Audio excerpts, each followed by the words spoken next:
تفضل معي.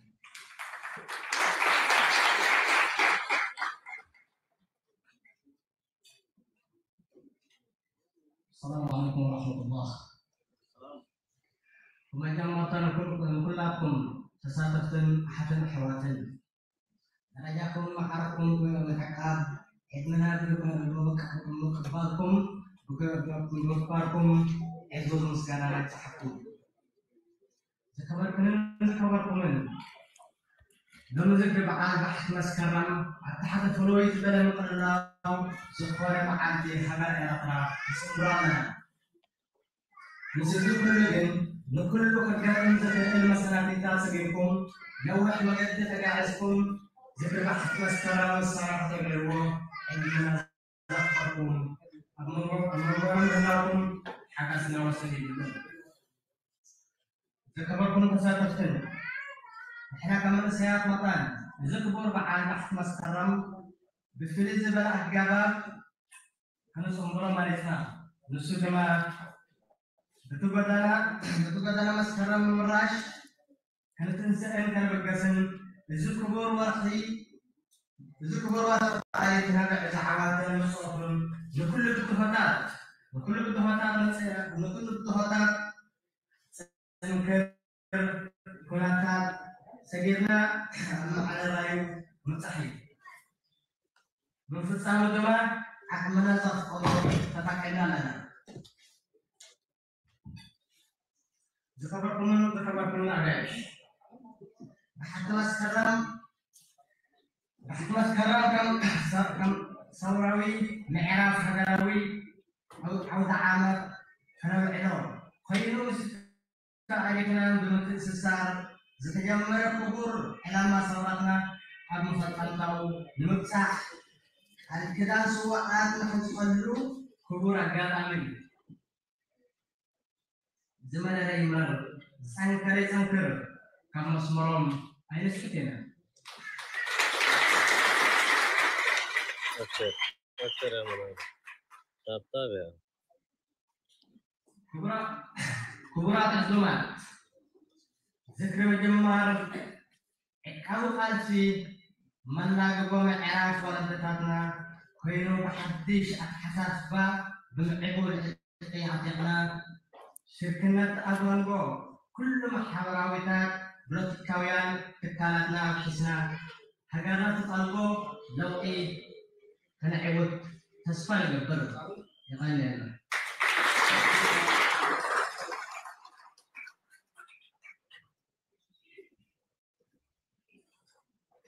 أدور يغيظ لا أدور يغيظ رجعنا حمدو وي شبونا يا ها رجعنا حمدو وي شبينا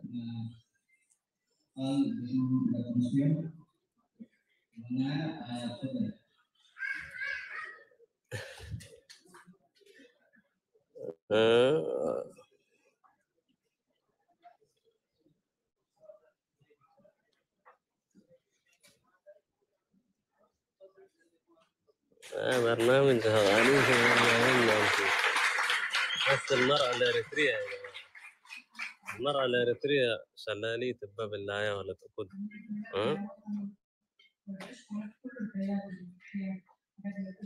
ولا تقود يا دي أخواتنا اللي نعتز بيهم ونفتخر بيهم شوف الحرارة وشوف الحشمة وشوف الكبرياء وشوف عزة النفس هذه هي المرأة الإريترية يا جماعة يا سلام المرأة الإريترية العزيزة المحترمة مايك السلام عليكم ورحمة الله تعالى وبركاته. عليكم السلام. بمناسبة الفاتح من سبتمبر لا يفكنا أن نذكر مشاركة المرأة الأخيرة في العمل السياسي ونضالاته جنبا إلى جنب مع أخيها وزوجها وبغريزتها بحب الوطن وإيمانها بالعدالة والعدالة. وكان ذلك في دورها بتحمل المسؤولية في تربية الأبناء وتحمل مسؤولية الوطن عونا وسندا لزوجها الأخيرة وتحرير الأرض وحرية الإنسان الأرضي. كما شاركت أيضا في الكفاح المسلح وحملت السلاح، وشاركت في التمريض وذلك في أوائل الستينيات. أمثال هؤلاء الرائدات جمعة عمر، نسرين كرار، آمنة ملكي، جمع تكروراي، فاطمة محمودات، وأخريات تطول القائمة.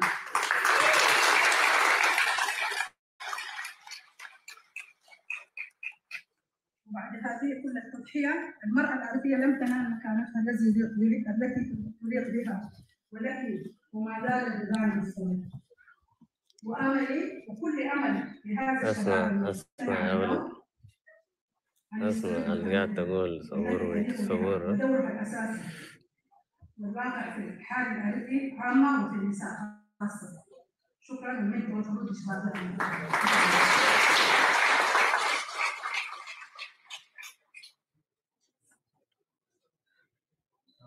يا سلام، شكرا. ده الموضوع ما عندهم يتشقوا ما أصورها وهي بعزتها وبكبريائها وسط أخوانها وأبنائها. فين المشكلة يا قاع؟ دار تورينا أنت الخصوصيات؟ يلا هساي مغفور عشان شفت أنا عارفكم مغيوزين من صورتها بحشم. مغفورين، ما دايرين تشوفوا الهواء الأريترية الحرة، ما دايرين تشوفوها، ما دايرين تشوفوها. عارفكم ولا تقول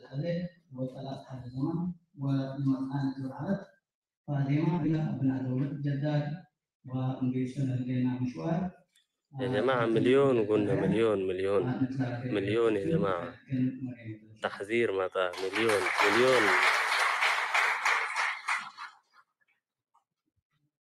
إنها المرأة الأريترية أينما كانت وأينما كانت 1 مليون جايز دائما تتواجد بين أخوانها وآبائها.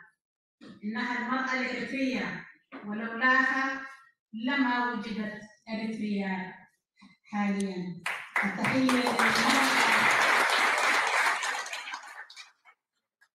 التحية لكل امرأة التي شاركت ثورة الفاتح من سبتمبر، والمجد والخلود للواتي التي غيبهن الموت.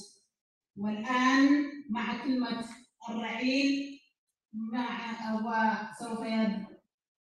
سوف يلغيها الأستاذ تلك إدريس داني، وهي كلمة العم علي شوف. مرحبا ودالي. ويلكم ودالي. ويلكم جنرال ودالي. تقريت تتاقى كيف ما تتاقى؟ أي كلمة لازم تترجم تقريت يا جعاي. ها مترجم تقريت لازم من التقرينيا وتقريت وعربي، هذه اللغات الرئيسية. وتليا دور جبت حرير لعنة والقائد عليكم مثل كلاقوتو تسبب يعني.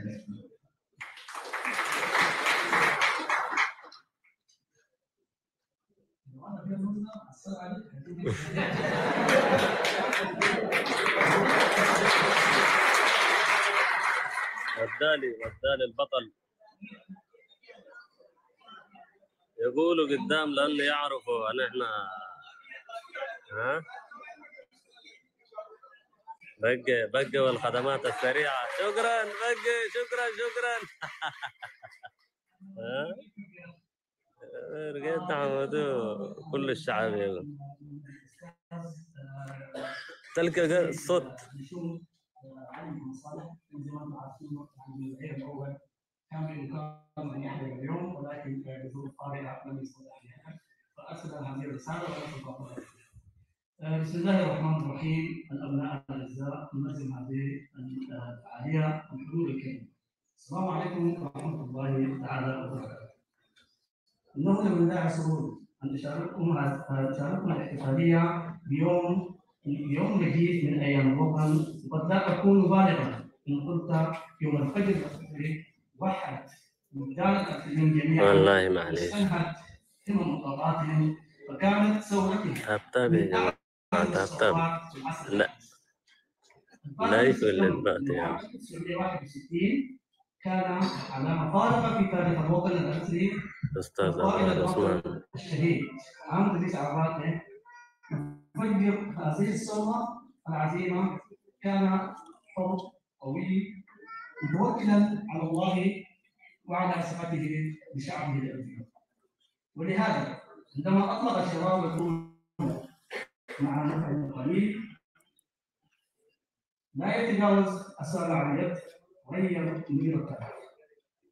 وأمام التضحيات الكبيرة التي قدمها هذا الشعب كانت تصرف الآلام قبل المحتل السعودي من تراب الوطن في 24 من شهر مايو 1991 بعد نضال استمر 3 عقود متتالية. تلك كانت مرحلة ختم التحرير، وهو بالفعل الآراء من داراتهم يبقى أن نشير إلى أن هذا الانتصار الكبير يظل ناقصا، لأن الجزء الأهم من أهداف الثورة ما زال البث هيكفل يا جماعة والمتمثل في حرية الإنسان الفكري سائر الأرض ومحور العملية النضالية كلها. نعم لم يوفق